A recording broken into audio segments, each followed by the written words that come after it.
The Evoms Stage IV tune is now installed in the car.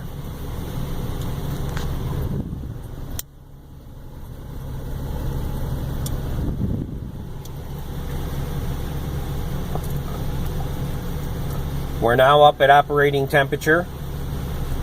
So the first thing we're going to see, since the weather outside, as you can see, is not conducive to trying the new tune.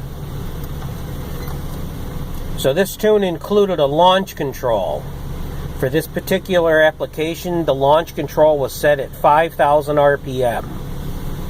This will allow you to push down the accelerator.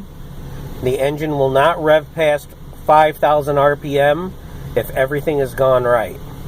So we're going to go ahead and test this tune.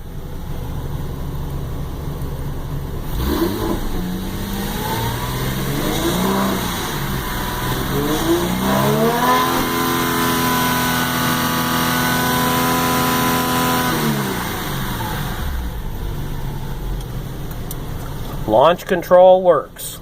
That's limited at 5,000 RPM. Next video will be with the tune in application out on the road. Thanks for looking.